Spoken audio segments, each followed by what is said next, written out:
हाँ जी, जय हिंद एवरीवन, जय हिंद, वंदे मातरम, भारत माता की जय। हर हर Mahadev is my voice video both are clear. जय हिंद एवरीवन, जय हिंद, वंदे मातरम, भारत माता की जय। मेरी वॉइस एंड वीडियो क्लियर है बेटा? एक बार प्लीज कंफर्म कर दो। Is my voice video both are clear? जय हिंद एवरीवन, जय हिंद, जय हिंद कैरेट, जय हिंद, वंदे मातरम, भारत माता की जय। हर हर महादेव।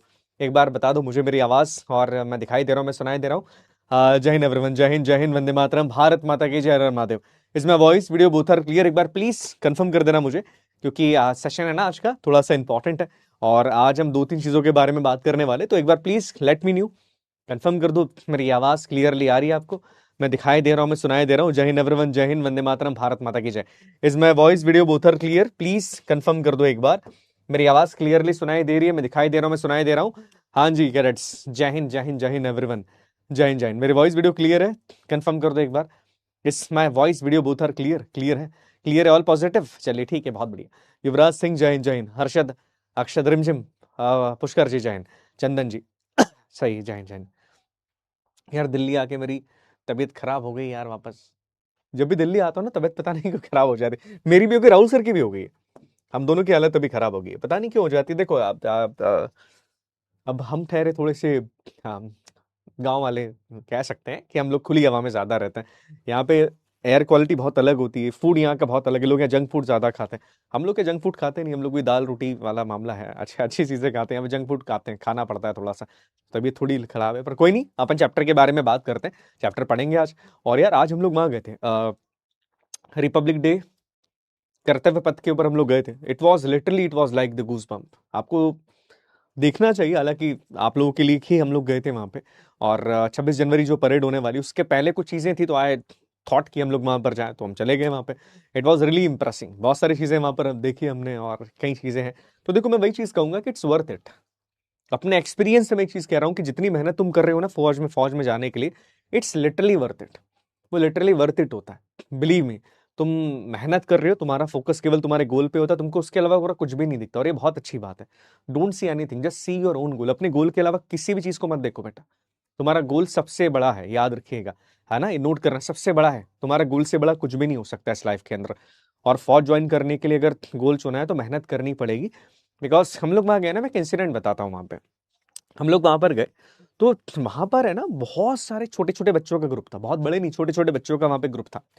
अब यूजुअली मेरी आदत क्या है कि छोटे बच्चे अगर तुम्हारे एज के हैं तो मेरे को बात करना, यंग एनर्जी मुझे ज्यादा पसंद है। तो आई वेंट टू देम, मैं उनसे बात करने लगा। हालांकि छोटे थे वो, अभी हमको जितना जानते नहीं थे, बिकॉज 7th 8th 9th के बच्चे होंगे, वो बहुत छोटे थे। सो दे टोल्ड अस कि सर, हम लोग जो है, हम यहाँ पर आने के बाद हमको एक इंस्पिरेशन मिल रही कि we all want to join the Indian army. हमको आर्मी ज्वाइन करनी, बिकॉज उस टाइम पर आर्मी का कॉन्टिजेंट निकल रहा था, पैरा वाले निकल रहे थे, पैराशूट रेजिमेंट के कमांडोज निकल रहे थे, उनका कॉन्टिजेंट था। तो दे ऑल वॉज लाइक कि सर करना है तो ही करना है। वो क्या पता है एक बच्चे ने क्या बोला? एक बच्चे ने बोला, सर मेरे पापा डॉक्टर हैं, माई फादर इज डॉक्टर, मेरे पापा डॉक्टर हैं, और बहुत बड़े डॉक्टर है मेरे पापा। Still I want to join the army, because ये जब चीज मैं देख रहा हूं ना, तो मुझे नहीं लगता कि अब इसको देखने के बाद मैं लाइफ में कुछ और कर पाऊंगा। और ये होता है फौज की तैयारी करने वाले बच्चे के साथ। और जिनको फिर नहीं मिलता ना, फिर वो थोड़ा सा हमेशा लाइफ में टेंशन में रहता है। तो देखो, मिले ना मिले वो अपने हाथ में नहीं है, बट मैं वही कहूंगा कि अपने आप को उस लेवल तक लेके जाना जरूर, and literally it's worth it. It's worth it, मैं क्लियर बोल रहा हूँ, वर्थ इट है। चलो अब स्टार्ट करें अपन। हम लोगों ने कल इंडियन रेनिसॉ के बारे में बात करी, पार्ट 1 के बारे में बात करी थी, आज उसके पार्ट 2 के बारे में बात करने वाले। अब देखो, कई सारे पॉइंट्स हम बात करने वाले, पर उससे पहले एक सवाल, एक बहुत बेसिक सवाल पूछने वाला हूं मैं। Who is the father of Indian renaissance? बताइए, who is the father of Indian renaissance? जल्दी बताइए, इंडियन रेनिसो का फादर कौन है बेटा? आज आपके कमेंट्स मेरे को आज ज्यादा दिख नहीं रहे, है ना, तो थोड़ा सा who is the father of Indian रेनिसो?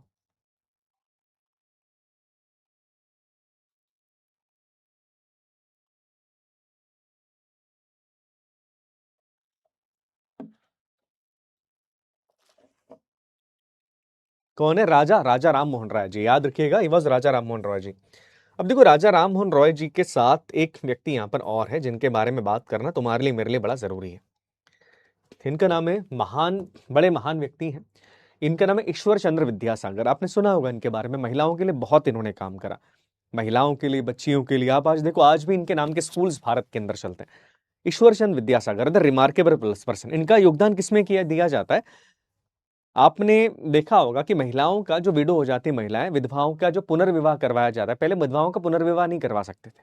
कोई महिला विडो हो गई, पति मर गया, उसके वापस से शादी करवाना गलत मानते थे। इन्होंने विडो रीमैरिज एक्ट लागू करवाया भारत में, बताऊंगा कानून कब लागू हुआ, बट विडो रीमैरिज एक्ट के अंदर इनका योगदान सबसे ज्यादा है।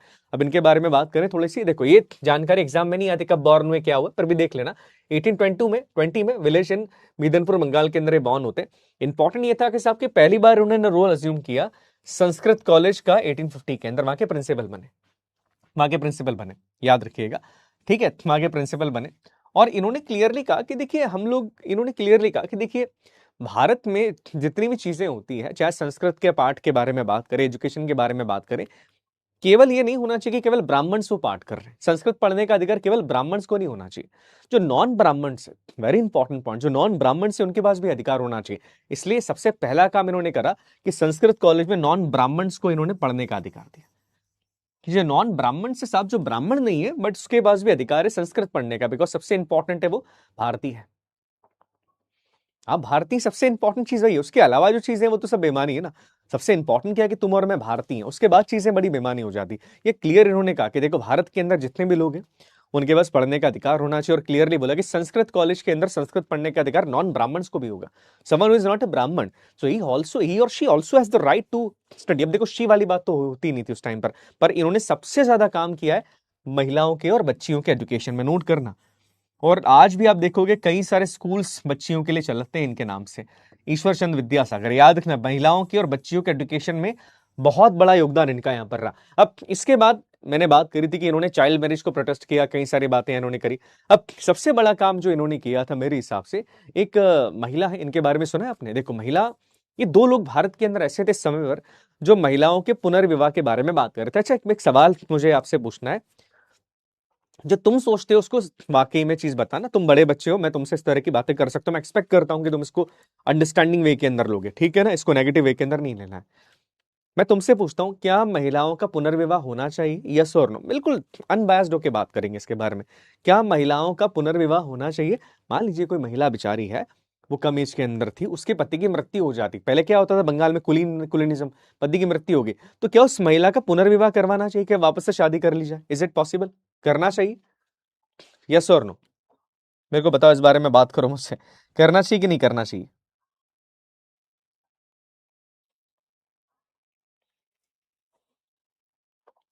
बिल्कुल होना चाहिए, बिल्कुल। और इसको पहले मना किया जाता कि नहीं साहब ये नहीं होना चाहिए, पर कब करना चाहिए? अगर महिला चाहती हो तो। महिला अगर चाहती है, क्या महिला से जबरदस्ती उसका पुनर्विवाह करवाना चाहिए? देखो महिला से जबरदस्ती पुनर्विवाह नहीं करवा सकते, ऑब्वियसली महिला से जबरदस्ती नहीं करवाना। इट डिपेंड्स, वो कंडीशन होनी चाहिए। महिला अगर चाह रही हो तो, और इसीलिए चाहने के कंडीशन में ये चीज बनाई गई थी, कानून। उन्होंने कानून बनाया विडो रीमैरिज एक्ट 1856 का, याद रखना।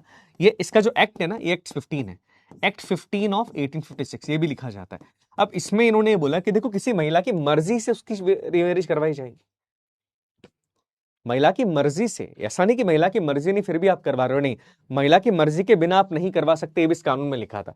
महिलाओं का पुनर्विवाह करवा रहे, दैट्स टोटली फाइन, क्लियरली बात है, उन्होंने इस बारे में बात करी।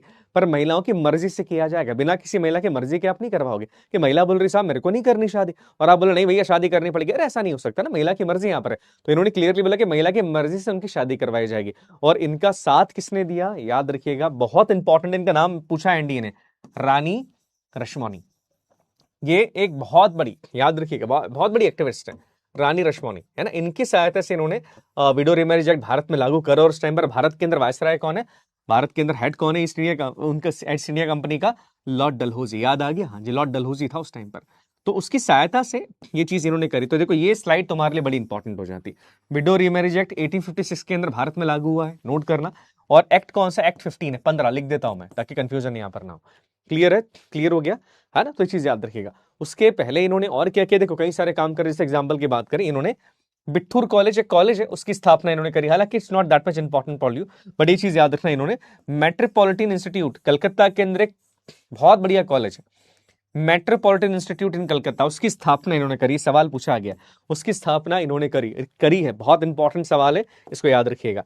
उसके अलावा अगर मैं बात करूं तो देखिए अपने जीवन में कई सारे काम इन्होंने करे, बहुत काम इन्होंने करे। अब एक सवाल छोटा सा है, एक एक्टिविस्ट के बारे में जानकारी मुझे लेनी है, वो इनके बारे में यहाँ पर जानकारी है कि नहीं, मेरे को देखना पड़ेगा, जैसे यहाँ पर है। अब एक सवाल आता है, इस सवाल के बारे में आगे बात करेंगे, है ना। अरे कहाँ गया, हाँ, कांग एक्टिविस्ट। हाँ, अब एक व्यक्ति यहाँ पर और आते हैं जिनके बारे में हमको जानना बड़ा जरूरी है। ये तो ईश्वर चंद्र विद्यासागर जी थे, इनके बारे में इतनी चीजें याद रखिएगा। अब भारत के वो कपल जिन्होंने भारत से कास्टिज्म को हटाने की कोशिश करी, कास्टिज्म मतलब जातिवाद को हटाने की कोशिश करी इन्होंने। भारत के वो कपल जिन्होंने कास्टिज्म को हटाने की कोशिश करी है ना, याद रखिएगा, कास्टिज्म को हटाने की कोशिश यहाँ पर करी इन्होंने। अब जातिवाद क्या होता है और ये कौन है भैया, ये जो कौन है कपल कौन है, आप सब इनके बारे में जानते हैं। ये यहाँ पर है ज्योतिराव एंड सावित्रीबाई फुले, याद रखना बहुत इंपॉर्टेंट है। Jyotirao and Savitribai Phule, the very important couple of India. बहुत, इनकी मूवी आप देखिएगा, बहुत बढ़िया मूवी है। अब दोनों के बारे में बात करें, देखो दोनों जो है यहाँ पर माली जो गार्डनर होते हैं उस कम्युनिटी से बिलोंग करते हैं। तो पहली बात, इनको खुद को समाज में अधिकार नहीं थे पढ़ने लिखने का। जब ज्योतिबा फुले ने अपनी वाइफ को पढ़ाने के लिए बोला कि मैं अपनी वाइफ को पढ़ाना चाहता हूं, इनके खुद के परिवार वालों ने इनका बहिष्कार कर दिया, बोले अपनी वाइफ को पढ़ाएगा तू। ये चीज हो गई थी कि महिलाओं को, ये खुद अपने वाइफ को पढ़ाने के लिए लड़ रहे, संघर्ष कर रहे हैं, पर इतने महान व्यक्ति की समाज से लड़े, अपनी वाइफ को पढ़ाया। और कई सारी जगह पर आप देखेंगे कि जातिवाद को खत्म करा इन्होंने, बोला नहीं महिलाओं के पास भी पढ़ने का होना चाहिए। अब सवाल क्या आया था एग्जाम में, क्लियरली सवाल यहां से आ गया था, इन्होंने सत्यशोधक समाज की स्थापना करी। सत्यशोधक समाज का मतलब क्या होता है, ट्रुथ सीकर सोसाइटी। नोट कीजिएगा 1873 में सत्यशोधक समाज की स्थापना करने वाले व्यक्ति का नाम यहां पर है ज्योतिराव फुले। सावित्रीबाई फुले नहीं, ज्योतिराव फुले ने इनकी कह सकते हैं कि इस समाज की स्थापना इन्होंने करी। सत्यशोधक का मतलब क्या होता है, सत्य की खोज में। देखो इन्होंने बोला कि देखिए अगर ये लिखा है कि कहीं हमको सत्य तलाशना है, अगर क्लियरली मैं बात करूं तो, कि कहां पर ये लिखा है कि पढ़ने लिखने का अधिकार इस जाति के व्यक्ति को नहीं होता है, कहां पर ये लिखा है कि पढ़ने लिखने का अधिकार महिलाओं को नहीं होता है, तो बताइए आप कहां लिखा है। इस सत्य की तलाश के अंदर गए और इसलिए इसका नाम लगा कि सत्यशोधक समाज, की सत्य को खोजो, किसी की बात पर भरोसा मत करो। ये काम इन्होंने करा और इस समाज के मेजरली दो काम थे, पहला सोशल सर्विस करना, दूसरा महिलाओं, याद रखना महिलाओं और जो लोअर कास्ट के पीपल हैं उनको अच्छी एजुकेशन प्रोवाइड करना, उनको पढ़ने लिखने के लिए प्रोत्साहित करना। वेरी इंपॉर्टेंट पॉइंट, याद रखिएगा। क्या नाम है, ज्योतिराव एंड सावित्रीबाई फुले, याद रहेगा, याद रखना पड़ेगा, ठीक है। अब इनके बारे में और भी कुछ चीजें बात करेंगे, जैसे देखो PYQ है, दिखा ये PYQ तुम्हारा क्या लिखा सवाल, क्वेश्चन देखो कितना आसान है। क्वेश्चन वही बेसिक पूछा जा रहा है कि भारत में सत्यशोधक समाज की स्थापना किसने करी, देखो क्या लिखा, ये रहा ऑप्शन नंबर डी। ऐसे सवाल आते हैं तो बहुत घबराना मत कि सर बहुत डिफिकल्ट सवाल, बहुत इजी सवाल आएंगे। बिल्कुल सही बात है, बिल्कुल सही बात है ना, याद रखना। अब इसके अलावा और इनके बारे में बात की जाए कि देखो इन्होंने कई सारी चीजें करी है, बट एक दो किताबें इनकी बड़ी फेमस है। और समय अगर मिले, मेरी अगर एडवाइस मानते हो थोड़ी बहुत दी, तो कभी जीवन में समय मिले तो इस किताब को पढ़िएगा। इस किताब का नाम है गुलामगिरी, वेरी इंपॉर्टेंट बुक, पढ़ी किसी ने, बहुत इंपॉर्टेंट है, बहुत इंपॉर्टेंट किताब है। क्या नाम है, गुलामगिरी, गुलामगिरी पढ़िएगा, बहुत इंपॉर्टेंट किताब है, इसको पढ़िएगा, ये इन्होंने लिखी है। इसके अलावा एक और किताब है इनकी, सार्वजनिक सत्य धर्मा, बट गुलामगिरी कभी जीवन के अंदर पढ़िएगा, पढ़ना गुलामगिरी, बहुत बहुत इंपॉर्टेंट है, बहुत इंपॉर्टेंट है ना, बहुत इंपॉर्टेंट किताब है, तो गुलामगिरी पढ़िएगा। अब इनको महात्मा तक का टाइटल दिया था एक आदमी ने, एक व्यक्ति हैं विठल राव कृष्णा जी, महाराष्ट्र के ही हैं, इन्होंने इनको महात्मा का टाइटल दिया था। तो सवाल अगर आता है कि महात्मा का टाइटल किसने दिया था ज्योतिराव फुले जी को, तो इनका नाम था विठल राव कृष्ण जी वाडेकर, है ना, याद रखिएगा। वाडेकर महाराष्ट्र के अंदर सरनेम होता है कि नहीं, होता है कि नहीं, महाराष्ट्र के बच्चों बचा दो, बताओ होता है कि नहीं होता है। इंपॉर्टेंट फॉर लाइफ और एग्जाम सर, दोनों के लिए है ना, important for life, not for the exam, life के लिए इंपॉर्टेंट है। वाडेकर सरनेम होता है, हाँ। साइक टेस्ट जयेश अभी नहीं कर सकते ना बेटा, साइक टेस्ट सीधी बात है, अभी कैसे करो, अभी तो हिस्ट्री का लेक्चर है, फिर मेरे को बोलेंगे सर SSB अभी मत पढ़ाओ। होता है, हाँ सही बात है, होता है। हम्म, सही बात है।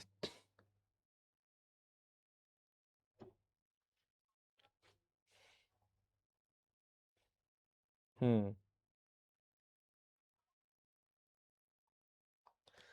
चलिए हाँ बेटा, मैं PDF अपलोड कर दूंगा। चलो इसके बाद अगर हम बात की जाए तो इन्होंने अपनी वाइफ के साथ मिलके नेटिव फीमेल स्कूल, जो कि महिलाओं के लिए बेसिकली स्कूल था, उसकी भी स्थापना करी। कहां करी, पुणे में 1863 के अंदर। तो ये इनके बारे में याद रखिएगा, ज्योतिराव फुले के बारे में। अब इनकी वाइफ है सावित्रीबाई फुले, इनका संघर्ष इनसे ज्यादा रहा, बताइए क्यों, इनका संघर्ष इनसे ज्यादा रहा।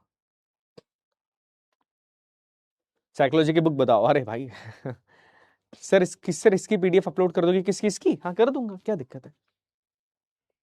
हाँ बिलीव करते थे, लिखा है मैंने ऊपर, बट मैं नहीं जाऊंगा, वो कंट्रोवर्शियल हो जाएगा थोड़ा सा, क्योंकि समय की सिचुएशन के हिसाब से उन्होंने कहा था कि साहब मैं तो बिलीव करता हूँ आर्यन थ्योरी पे।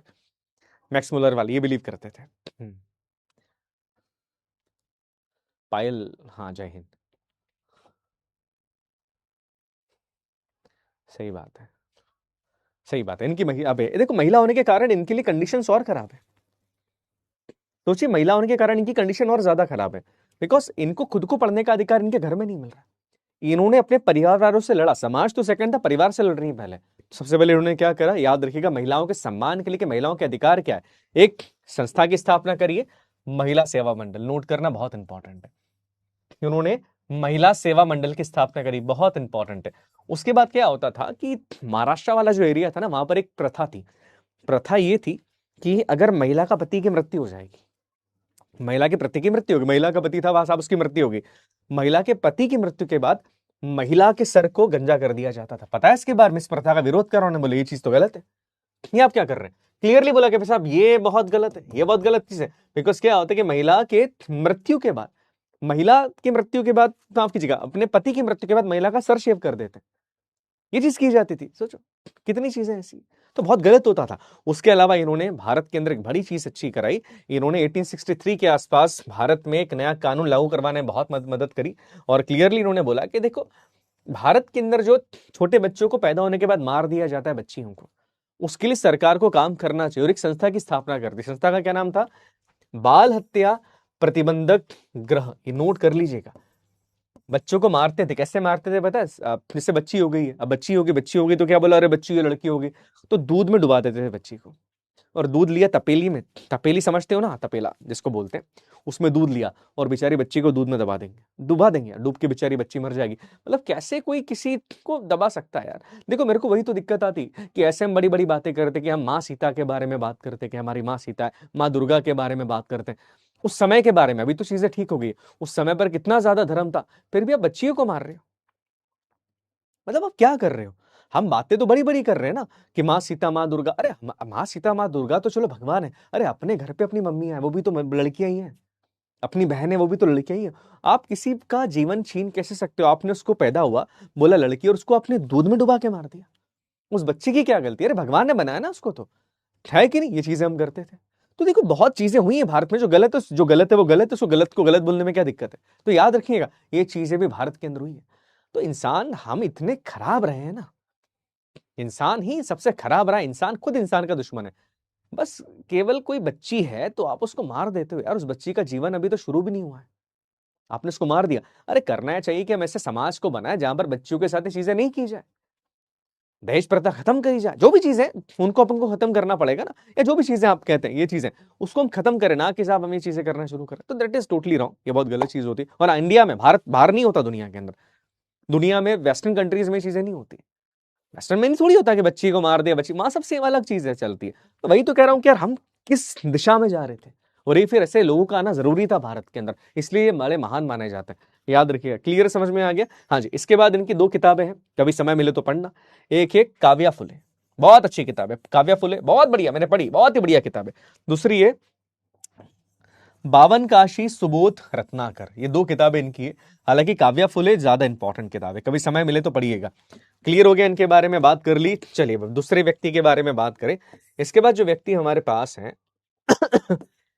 He is one of the greatest person of all time, जिनको मैं मानता हूं one of the greatest person of all time, ये स्वामी दयानंद सरस्वती, जिन्हें मूल शंकर के नाम से भी जाना जाता है।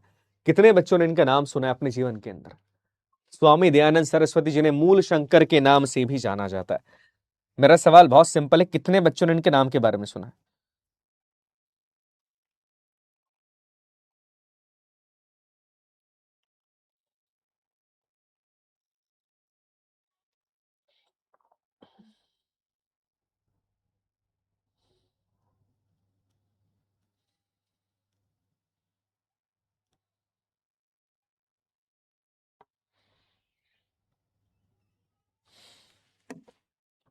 सुना है, हाँ जी सुना होगा। बड़े, देखो ये महान संत है। संत क्यों है मैं बताऊंगा कि इनको संत क्यों कहा जाता है। 15 साल के जब ये थे ना, when he was in only 15 years, 15 साल में घर छोड़ देते हैं। कितने साल में, 15 साल में, 15 साल में घर छोड़ दिया। क्या निकल गए भाई सत्य की तलाश के अंदर। बोले सत्य क्या है, मुझे जीवन का सत्य जानना है। दयानंद सरस्वती गुजरात के थे और ब्राह्मण फैमिली से थे, और भैया बहुत अमीर फैमिली से, कोई गरीब परिवार से नहीं थे। याद रखिएगा, मोरबी स्टेट, मोरबी समझते, मोरबी गुजरात के अंदर एक जगह जहां पर टाइल्स मिलती है। टाइल्स समझते हो ना, जो अपन अपने घरों में टाइल्स लगाते हैं ना, वहां मोरबी के अंदर सबसे बढ़िया टाइल्स मिलती है। फैक्ट्रीज वहीं पे सारी की सारी माँ के थे। और 15 साल में सत्य की तलाश में अपने घर से निकल जाते हैं। और सत्य की तलाश में जब घर से निकले, उसके बाद इन्होंने भारत में आर्य समाज की स्थापना करी। नोट कीजिएगा, जो संस्था की शुरुआत करी इसका नाम था आर्य समाज। 1875 के अंदर इन्होंने आर्य समाज की स्थापना करी। कहां पर? बंबई में। नोट करिएगा। और क्यों करी? बोले हमारे समाज में वेस्टर्न इन्फ्लुएंस बहुत पड़ रहा है, हम विदेशी चीजों पे ज्यादा ध्यान दे रहे हैं, विदेश की जो गंदी बात है उस पर हम ज्यादा ध्यान दे रहे हैं, शराब ये वो। इसको बंद करने के लिए उन्होंने एक संस्था की स्थापना करी और क्लियरली बोला साहब अब चीजें हमको करनी पड़ेगी। इन्होंने खुद ने महिलाओं के सम्मान पे जोर दिया। इन्होंने खुद ने बोला कि नहीं भैया, महिला और बच्चियों को पढ़ने का अधिकार देना चाहिए। इसलिए एक बहुत बड़ी बात बताता हूं, ये खुद मिले थे किससे बताएं? ईश्वर चंद जी से। ईश्वर चंद विद्यासागर जी से मिले थे। इसके बारे में जानकारी बहुत कम लोगों को है, बट मैं आपको बता दूं, ईश्वर चंद विद्यासागर जी से इनकी मीटिंग हुई थी। इन्होंने बात करी कि भैया देश में चीजें सही होनी चाहिए, और इसके बाद इन्होंने काम करना शुरू करा। अब देखो, आज भी नॉर्मली आप देखोगे ये भी क्लियरली बात करते हैं। इनका एक नारा है, ये नारा काफी इंपॉर्टेंट है। इनका नारा था वेदों की ओर लौटो, बैक टू वेदास। ये सुना है इसके बारे में? बहुत इंपॉर्टेंट नारा है। नारा था इनका बैक टू वेदास, के वेदों की ओर लौटो। आप वेद पुराण के बारे में बात करो। आप जो चीजें वेस्टर्न इन्फ्लुएंस अपने ऊपर ज्यादा बढ़ा रहे हो ना, वो नहीं करना है। आप वेदों की ओर लौटो, वेदों की ओर जाओ, वापस से वेदों के बारे में बात करो। वेद पुराण किस बारे में बात कर रहे हैं, वेद पुराण क्या चीजें कहते हैं, तो नोट कीजिएगा, ये वेदों की ओर लौटने के बारे में बात करते हैं। इसके अलावा इनके बारे में और अगर मैं बात करूं तो देखिए कुछ चीजें इनके बारे में इंपॉर्टेंट है। इन्होंने क्या करने की कोशिश करी? इन्होंने बोला कि भैया लड़कों की मैरिज एज 25 साल होनी चाहिए कम से कम, और लड़कियों की 16 साल होनी चाहिए। तो ये इस बारे में भी काम कर रहे हैं, महिलाओं के सम्मान, विडो मैरिज के ऊपर काम कर रहे हैं, महिलाओं के सम्मान के ऊपर काम कर रहे हैं। ये कहते हैं देखो, मनुष्य की जाति नहीं देखनी चाहिए। जाति पाति के लिए टोटली विरोध में है कि जाति पाति देखना सबसे बड़ा अपराध है, बिकॉज ये वेदों के बारे में बात कर रहे हैं। ऋग्वेद में तो कहीं ऐसा लिखा नहीं कि ये खराब है, अच्छा है। कहां लिखा ऋग्वेद के अंदर? 4 जातियों का वर्णन है, पर कहां लिखा कि ये खराब है और ये अच्छा है? मुझे बता दो, कहीं नहीं लिखा। इसके बारे में कि वास्तविकता में वेद क्या कहते हैं उसके बारे में बात करना है। उसके बाद इन्होंने लाहौर के अंदर दयानंद एंग्लो वैदिक कॉलेज की स्थापना करी, जो वेद पुराणों के बारे में बात करता था। नोट करना, काफी इंपॉर्टेंट है। और इसके अलावा आप देखोगे इन्होंने किसके बारे में अपोज किया है? सती प्रथा का विरोध करा इन्होंने, चाइल्ड मैरिज का विरोध करा। क्लियरली ईश्वर चंद्र विद्यासागर जी से मिले थे, मैंने बता दिया जैसे आपको। चाइल्ड मैरिज का विरोध करा इन्होंने। इन्होंने आइडल वर्शिप का विरोध करा, इन्होंने अंधविश्वासों का विरोध करा, और क्लियरली बोला कि जो ब्राह्मण्स का, ये जो प्रीस्टली क्लास है, उसका जो डोमिनेंस है कि समाज में करने का अधिकार केवल उनको, उसको पूरा विरोध इन्होंने करा। अब यहां से एनडीए ने 2 सवाल पूछे हैं, तो पहले मैं एक सवाल पूछता हूं तुमसे, उसके अलावा कुछ किताबें बता दो। देखो इनकी किताबें बहुत इंपॉर्टेंट है। पहली किताब सत्यार्थ प्रकाश, वेरी इंपॉर्टेंट। दूसरा वेद भाष्य भूमिका, तीसरी वेद भाषा। तो ये 2 किताब याद रखना। सत्यार्थ प्रकाश सबसे इंपॉर्टेंट किताब है इनकी, बहुत इंपॉर्टेंट, समय मिले तो पढ़ना। क्या नाम है किताब का? Satyarth Prakash. Very very very important किताब। अब एक सवाल मेरा है आप लोगों से, 2 सवाल है, पहले इस सवाल का जवाब देना, ठीक है? पहला सवाल ये रहा आपकी स्क्रीन के ऊपर 45 सेकंड के लिए, ये वाला मैं साइड में हट रहा हूं। बताओ इसका आंसर क्या होगा? समय लेगा लेना। लैंग्वेज भाषा का खेल है, भाषा इंपॉर्टेंट है इसमें।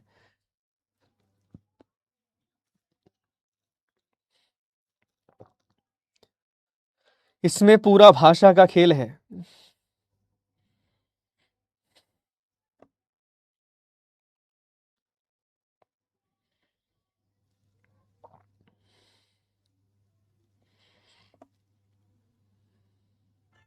बताइए।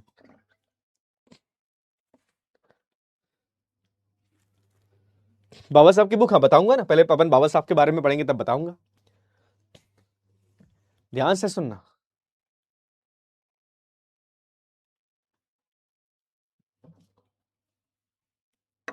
एक शब्द से चीजें चेंज हो जाएगी। सवाल ध्यान से सुनना।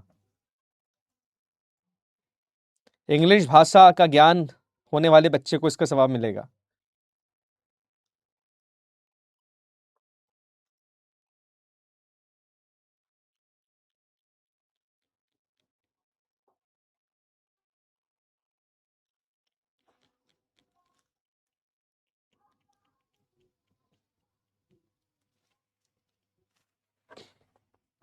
क्लियर है? हाँ जी। Dayanand reform visages a social order where different caste performs functions suitable to their status determined by merit. इसमें कह रहा है कि साहब दयानंद सरस्वती जी ने इस बात पे जोर दिया कि समाज में ऐसा सोशल ऑर्डर हो कि जो जिस जाति का आदमी है उसी बेसिस पे वो अपने फंक्शंस को करे। मतलब कि ये काम केवल हिंदूज करेंगे, ये काम केवल ब्राह्मण कर सकते हैं, ये काम केवल क्षत्रिय कर सकते हैं। ऐसा था क्या? ऐसा तो बिल्कुल नहीं था। तो पहला स्टेटमेंट तो आपका गलत हो गया, बिकॉज वो तो एक समाज के बारे में बात करते हैं कि वो ऐसा समाज जो कि बराबर लेवल पर है, जिसमें कोई ऊंच नीच की बात यहां पर ना हो, उसके बारे में बात करते हैं। दूसरा यहां पर ये बात कर रहा है स्टेटमेंट, दयानंद रिवर्स्ट रोबस्ट वैदिक काउंटरपेट्स चैलेंज द मस्कुलाइन वेस्ट थेट इन सेल्फ द आर्यवर्ता। बिल्कुल सही बात है। इन्होंने क्लियरली बात करी साहब कि ये जो आप आर्यवर्ता के बारे में बात करते हैं वो गलत है। वैदिक जो चीजें हैं, जो वेद पुराणों के अंदर है, वो चीजें काफी इंपॉर्टेंट है। तो इसके हिसाब से आंसर क्या होना चाहिए? ये बिल्कुल सही, उन्हें आर्यवर्त थ्योरी को चैलेंज किया, तो इसका आंसर होना चाहिए ऑप्शन नंबर बी ओनली। कितने बच्चों ने जवाब सही दिया? Let's see. हालांकि कासिफ है काफी 39.22। अब एक सवाल यहां पर ही है, दैट इज द क्वेश्चन। इस सवाल के बारे में बात करते हैं। 30 सेकेंड्स सवाल ये रहा आपकी स्क्रीन के ऊपर, देखिए ध्यान से।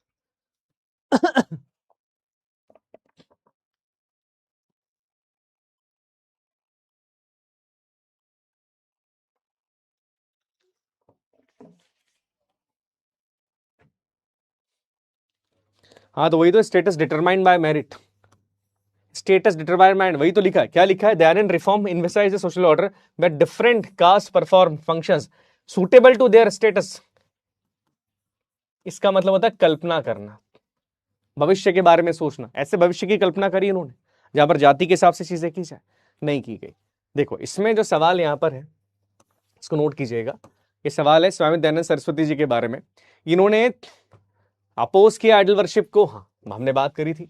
इन्होंने regarded the Vedas infallible, infallible मतलब उन पे सवाल नहीं उठा सकते हैं, बिल्कुल क्लियरली बोला कि साहब वेद पुराण पे सवाल मत उठा, वो सबसे इंपॉर्टेंट है। Had meet the had discuss with the Ishwar Chandra Vidyasagar, बिल्कुल सही बात है। A is the right answer of that question. Clear हो गया? इस सवाल का जवाब ए, बी नहीं है। पहला बिल्कुल सही बात है, इन्होंने क्लियरली अपोज किया है। हाँ भगवान की वर्शिप का अपोज करते हैं क्लियरली, हमने बात करी थी, देखो यहां पर लिखा हुआ है, अभी हमने पढ़ा।